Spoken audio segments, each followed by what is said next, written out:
Добрый день, дорогие родители, дорогие ребята.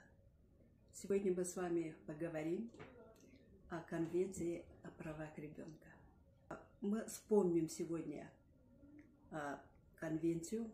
Мы знаем, что Конвенция принята в 1989 году Ассамблеей Организации Объединенных Наций.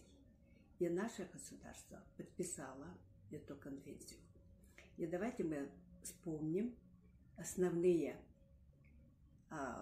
права ребенка. Давайте перечислим основные положения.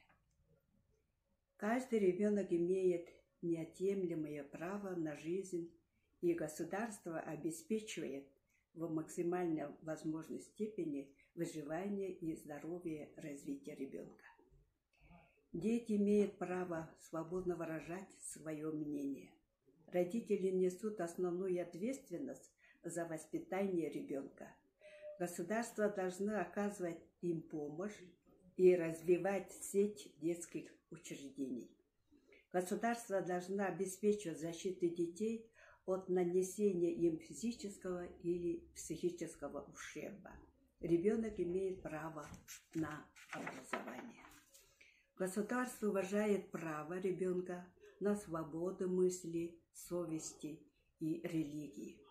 Ни один ребенок, не достигший 15-летнего возраста, не должен принимать участие в военных действиях.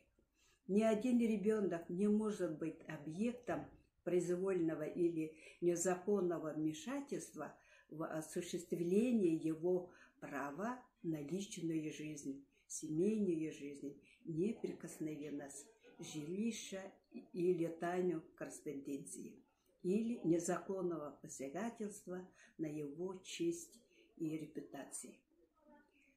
А теперь, ребята, становимся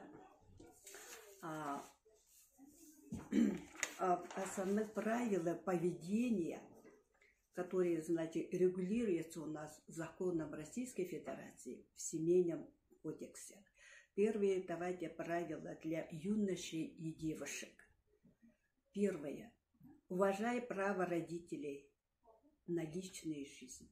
Береги доверенное тебе тайна. Рассказывай о своих личных успехах. Будь учтив с родителями, особенно в присутствии других людей. Защищай своих родителей в их отсутствие. Дари открытки и подарки по случаю праздников. Смотри в глаза во время разговора. Говори с родителями по вопросу о половом воспитании. Разговаривай с родителями о религии, о политике. Обращайся к родителям за советом по личным вопросам. Возвращай долги, услуги и комплименты. Информируй родителей о своих личных планах. Уважай ценности родителей, даже если они кажутся тебе устаревшими. Верь своим родителям. Не критикуй родителей публично. Раскрывай свои личные проблемы и чувства перед ними. Уважай достоинство родителей и их право. В целом, принимай указания родителей. Вот такие правила, ребята. А теперь остановимся правила для родителей. Уважай право ребенка на личную жизнь. Помогай ребенку. Проявляй нежность к ребенку. Поощряй его идеи. Уважай собственные взгляды ребенка. Проявляй эмоциональную поддержку. Береги доверенные тебе тайны. Не проявляй крайних собственнических чувств к ребенку.